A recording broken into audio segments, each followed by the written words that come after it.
it's time for the newest segment of our show, Retail Razor Data Blades, where we talk real-world numbers and slice through measurable consumer insights. It's a bit like show me the math so I understand where this data is coming from. And bringing us that slicing and dicing of data is Georgina Nelson, CEO of TruRating. TruRating is changing the way retailers track how customers feel against how they spend with an innovative multi-channel feedback solution that has an average of 80% response rate from consumers. Georgina will share with us some key data points and offer a bit of insight into what's behind those numbers based on that extensive customer survey data at the point of sale. Welcome, Georgina. Thank you so much for having me. So today's Retail Razor Data Blade segment is how rising prices are impacting shopper habits. Georgina, give us the data.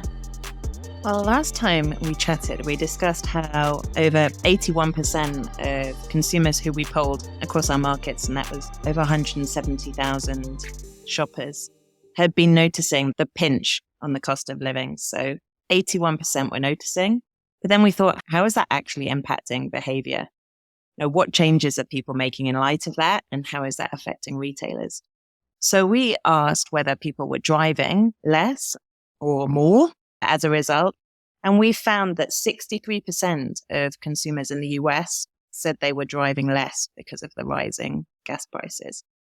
We also found out that 60% were cooking more at home, so eating out less.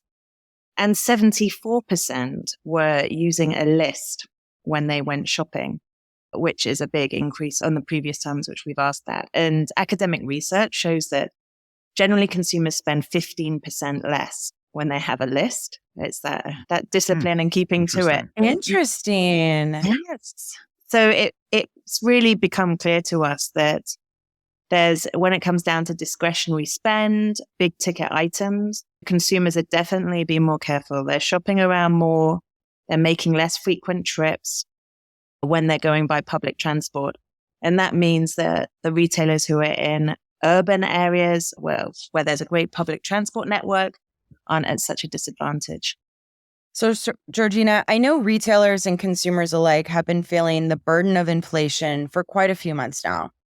I'm certainly shopping around more and being a lot more considerate about where I choose to spend my hard-earned dollars. Is it pretty much all doom and gloom until inflation winds down? Or is there some upside here for retailers? I think there's a definite upside. When you think of that consumer shopping around, that opens a whole world of opportunity. You've got new consumers coming through your door and you've got a chance to woo and turn them. And so this is a great opportunity to win new loyalty with incredible customer experience, targeted marketing and comms, and build that loyalty fan base. I think there's something to say when in any type of recession or inflation or any type of point when the economy is taking that pinch, those consumers that continue to shop with you, they're really top of mind. As the brand is really top of mind for them. And it's pretty important as you go into like a different economy to see where those customers end up flushing out overall, I would assume. Yeah, 100%. And I think it's around understanding what makes that customer loyal. What are they affiliating with your brand? What products are they purchasing? And really getting into that deeper level of customer insight and analytics.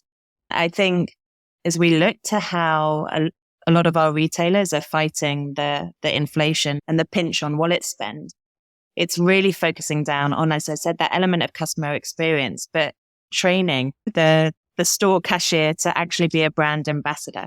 How can they promote recommendations? How can they promote upsell?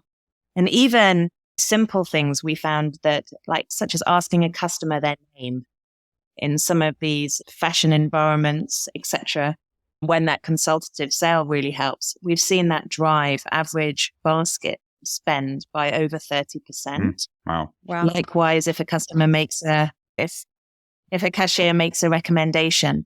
So all these simple things which a retailer can take and train the teams and then see the impact down at a store level are key. Well, it all comes back to that experience, doesn't it? Well, there we have another edition of the Retail Razor Data Blades. I'm listening for the cool segment music right now.